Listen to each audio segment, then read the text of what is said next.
train doors clanged open at dusk, and a wave of cold air swept across the platform. Shadows from the boxcars revealed weary German prisoners of war, stepping onto unfamiliar ground. Their boots were scuffed, their uniforms dulled by months of relentless defeat. They had crossed the Atlantic in cramped, uncomfortable ships, watched over by guards, and marched through quiet American towns in silence, every step echoing their uncertainty. Now they found themselves at the threshold of a sprawling prisoner of war camp somewhere in the heart of Texas. The year late 1943. The sun had long disappeared, leaving the sky painted in bruised purples and muted grays, and the wind carried a sharp bite that promised a long, cold night. As they were herded into the wooden barracks, their eyes fell upon the objects stacked neatly on the bunks. Thin, pale blankets issued by the U.S. Army Quartermaster Corps lay folded in orderly rows. The reaction was immediate and sharp, cutting through exhaustion. Laughter erupted, harsh and mocking. A tall lieutenant from the Africa Corps named Carl Weiss lifted one of the blankets with just 2 fingers as if it were no more than a rag, scoffing at its lightness. "In Europe," he muttered, "even the greenest recruits would not cover themselves with such flimsy cloth." His words were echoed by his comrades. Some slapped the blankets against their legs, the sound sharp in the dim light. Others joked that these coverings were only fit for polishing boots, not for keeping men warm after months of enduring the frozen Alps and icy battlefields. The thinness of the fabric seemed to them a cruel joke, a parody of the protection they had once relied upon. Beneath the laughter and sneers lay a deeper, unspoken arrogance. The German army had built its identity around discipline, tradition, and the weight of its equipment, each piece a symbol of endurance and reliability. Heavy blankets meant substance, reliability, survival. Light blankets suggested weakness and inferiority.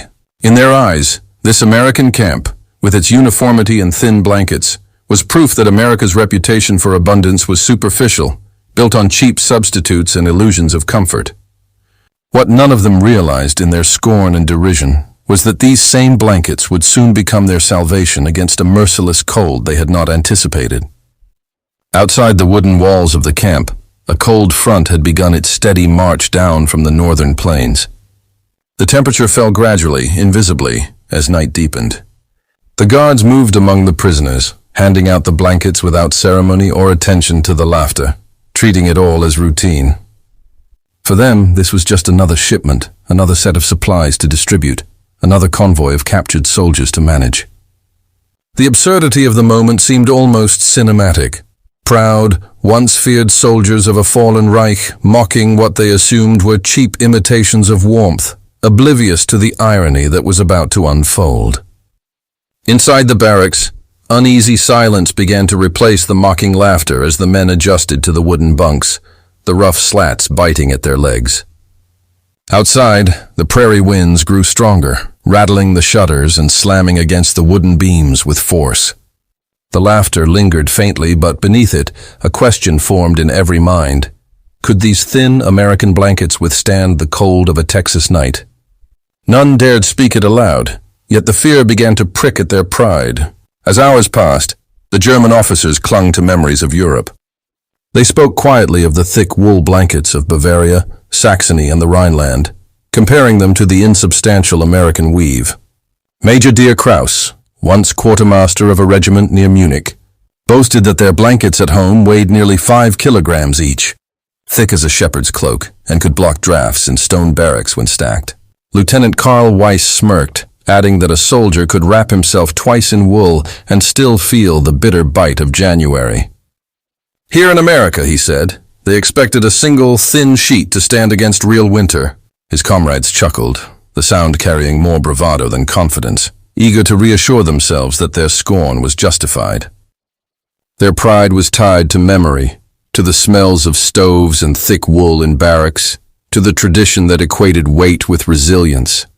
Yet as the lamps dimmed and the barracks grew quiet, their boasts began to ring hollow. Outside, the wind swept through the Texas plains, finding every crack in the walls, slipping through floorboards, and bringing the night's cold deep inside. Men pulled their blankets closer, convinced that at dawn they would expose the American cloth as laughable, yet secretly uneasy. The night deepened and the air grew colder than they had expected. Stories of marching with heavy blankets on the Eastern Front, shared by Sergeant Otto Rice, did little to comfort them. Rice remembered how the carts filled with wool strained the horses, and how freezing nights had been endured only because of proper wool. His tale drew grim laughter, but underscored the soldiers' illusion that suffering under weight was the measure of toughness. None admitted it, but their mocking words were tinged with fear. The thin cloth in their hands was now the only barrier between them and the icy night beyond the barracks' walls. By midnight, their pride remained intact, but their comfort had vanished. The barracks transformed into a theater of shivering bodies. Temperatures plunged below freezing as the cold front pressed relentlessly into central Texas. The wind, sharp as steel, forced its way through the thin wooden walls, every seam and crack turning into a channel for freezing air. Soldiers who had laughed hours earlier now clenched their teeth against chattering jaws, their breaths forming white plumes in the dim lantern light. The bunks creaked as men twisted and curled, trying to trap what little warmth they could. The blankets, dismissed and mocked just hours before, became their only protection. Lieutenant Carl Weiss pulled one under his chin, grumbling curses into the darkness as the cold pressed against his bones. He pressed his palm against the weave and was surprised to find it held warmth surprisingly well. Sergeant Otto Rice wrapped himself fully, tucking the edges under his shoulders and feet, clinging to the thin fabric as though it were a lifeline. Private Hans Keller, only 20, whispered that his fingers had gone numb. Two comrades pressed close, sharing body heat and pulling their blankets tight. Slowly the shivering eased, the blankets proving their worth in ways the men had never expected. As the night wore on, the soldiers began to understand that their assumptions about strength and survival were rooted in tradition. But the practical ingenuity of the American issue was no less effective. The cold had tested their bodies and pride, and the thin blankets that had seemed laughable now held them together, keeping death at bay through a long and merciless Texas night. They had mocked what they did not understand, but survival demanded humility. In the quiet hours before dawn, the barracks were filled not with laughter, but with the soft, shared relief of men discovering that resilience could come in unexpected forms, and that warmth sometimes lay in what seemed weakest at first glance. The thin cloth, despite its delicate appearance, had quietly done its work through the long, bitter night. By dawn, the barracks were filled with the scent of damp wood and sweat, a testament to the cold that had seeped in through every crack, yet inside, the men were alive. Not a single prisoner had frozen to death or collapsed from exposure. Outside, frost lay thick across the ground like a layer of white ash, sparkling faintly under the first rays of sunlight, a silent record of what might have been a deadly night. The irony of the situation had crystallized in the minds of the men. The blankets they had mocked so mercilessly, ridiculed as worthless and flimsy, had preserved an entire barracks from the merciless cold. The laughter and scorn of the evening before had faded into a heavy, uneasy silence, the kind that carries both astonishment and an unspoken admission of error. Each man wondered quietly what other secrets might be hidden in America's vast factories, what other innovations were waiting behind its veil of abundance, but none dared speak aloud. The sun rose pale and weak, casting a cold light that glinted off the frost still clinging stubbornly to the camp's wire fences.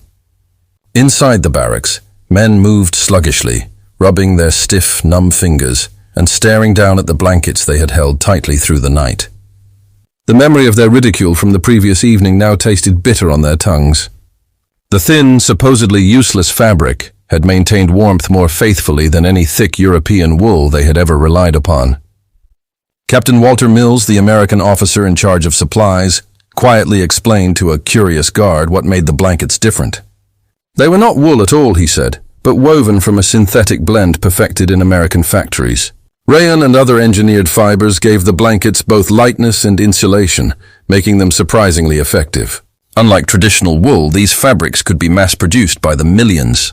One single plant in Massachusetts alone produced more than 250,000 blankets each month, and warehouses scattered across the Midwest shipped them in carloads daily to military bases and prisoner camps. The scale of production amazed even the American guards, who shared the news quietly, knowing it would reach the prisoners eventually. When the information reached the German soldiers, disbelief replaced scorn. hundreds of thousands of blankets each month. Major Dear Krauss in Germany, even during peacetime, could never have imagined such output.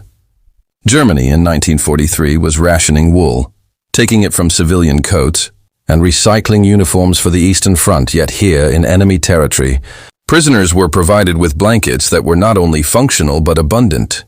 The message was unmistakable.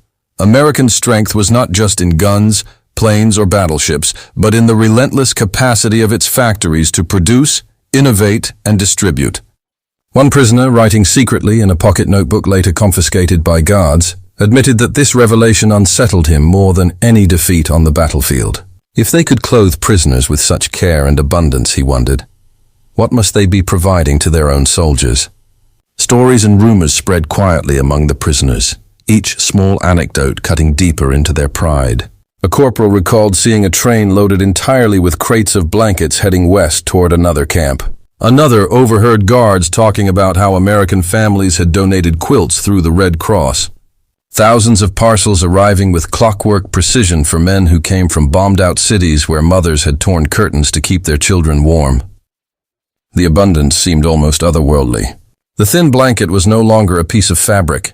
It had become a symbol of industrial power, technological ingenuity, and a society whose strength did not depend on weight or tradition alone. Prisoners who had once prided themselves on thick wool began to understand that innovation could make something fragile stronger than the solid. As the day dragged on, men avoided each other's eyes, each quietly wrestling with the humiliation of pride fractured. The enemy they had mocked now seemed to wield a power beyond their comprehension.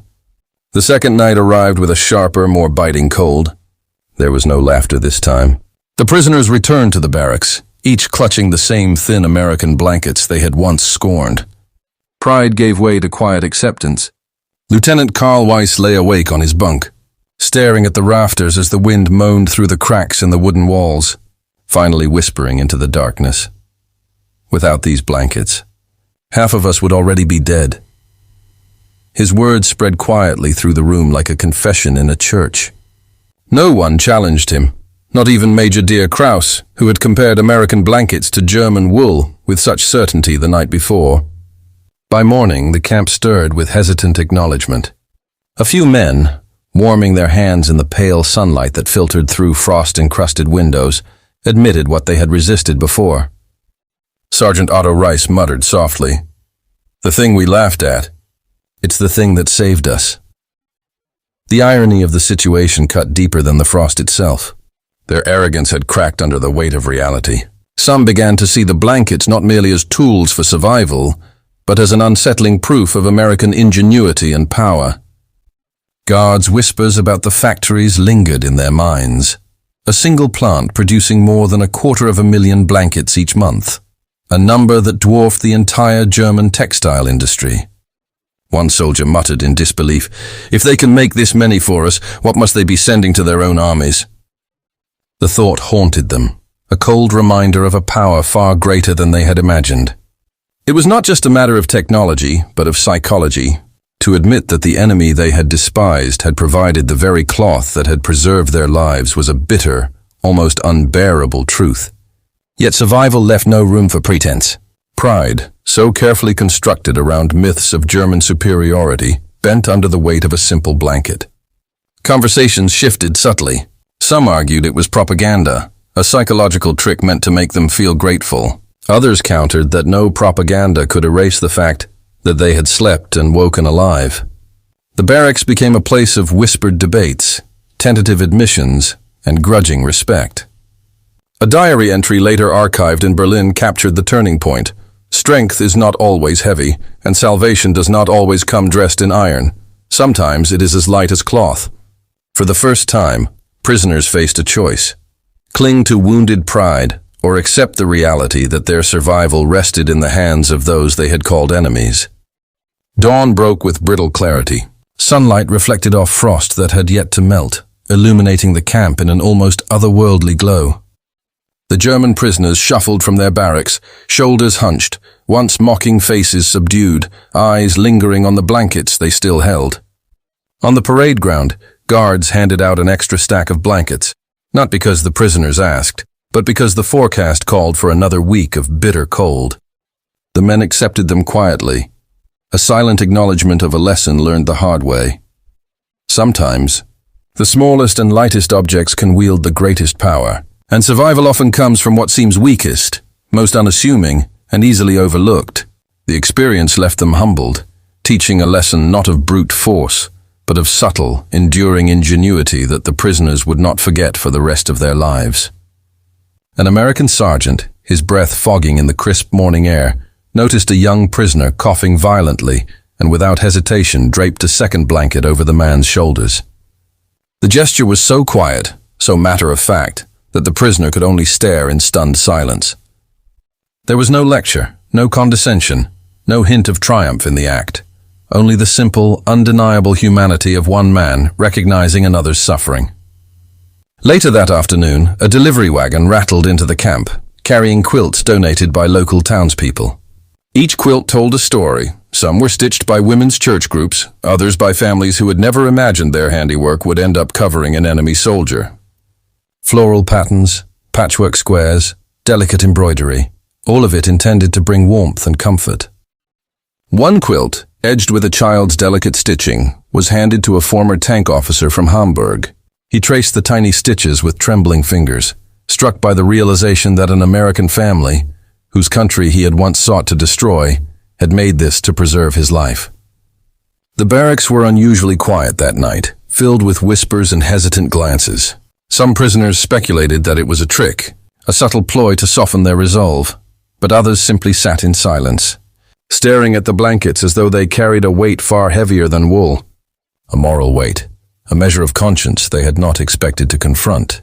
The knowledge that their captors had cared enough to prevent their deaths began to unravel long-held beliefs. Major Krause, who had mocked the American blankets most loudly in the beginning, admitted quietly to Carl Weiss, "They could have let us freeze. Instead, they saved us. I cannot explain that." His words carried more than embarrassment. They carried the tremors of ideology beginning to fracture, of a worldview shaped by propaganda and indoctrination beginning to bend under reality. In that moment, the thin American blanket became far more than mere fabric. It became a fragile bridge, connecting enmity to compassion, a testament that war was waged by armies and governments, but survival and care were shared between men. Some prisoners remembered the moment with shame, others with gratitude. But none could forget the sight of American guards, standing vigil in the cold, ensuring their charges were shielded from the night. If one imagines themselves there in that barracks, it is impossible not to ask, if the person you had once considered a sworn enemy placed a blanket on your shoulders, would it change the way you saw them? Outside the camp, the war raged on, the guns and machinery continuing their relentless noise. But within the wooden walls, the memory of those thin blankets endured, small but profound.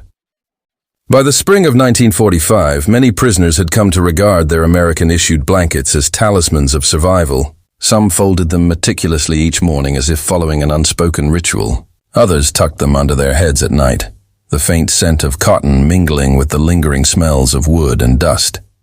When Germany surrendered in May 1945, repatriation began. Prisoners were loaded onto trains carrying only what the Americans allowed them. Yet among the few possessions permitted, many chose to keep their blankets. Diaries later uncovered in archives repeatedly referenced the same thought. I carried it because it saved my life. Hans Keller, barely 20 when he first mocked the American fabric, returned to Bremen thin and weary, holding a blanket patched from one of the quilts he had been given. He showed it to his mother, who stared at it in disbelief. "From the enemy?" she asked, and he could only nod, unable to fully convey that the very people she had been taught to fear had provided him with the warmth to survive the war. In the quiet of his old age, Keller would sit with grandchildren on his lap, gently stroking the worn fibers. "This," he whispered, "is not just a blanket. It is the reason I am here to tell you stories." His words carried history distilled into the fragile and deeply human form of cloth. For others, the memory of those blankets became the most haunting symbol of captivity.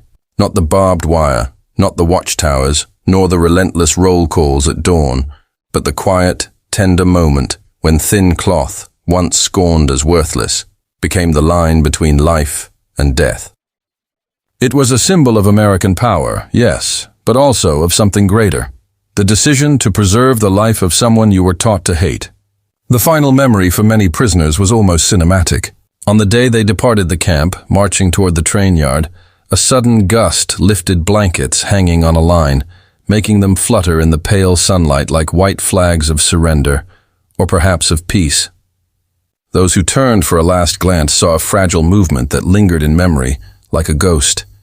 A reminder that strength is not always found in steel, stone, or firepower, but sometimes in the gentle folds of cloth. History often remembers the thunder of artillery, the roar of engines, and the speeches of powerful leaders who commanded nations. Yet in the quiet corners of war, it is often the smallest objects that endure in memory. A thin American blanket, handed to a German prisoner, became more than a tool of survival. It was a quiet testament to the persistence of humanity, even when hatred seemed absolute. For those men, the touch of the blanket carried more meaning than the clash of steel, more than any medal or weapon. It revealed an unsettling truth. The enemy they had been taught to despise could also be the reason they lived through the night. This realization, simple yet profound, cut deeper than propaganda or battlefield defeat. It showed that strength is not always heavy, and that compassion is not always weak. In the years that followed, many prisoners carried their blankets home.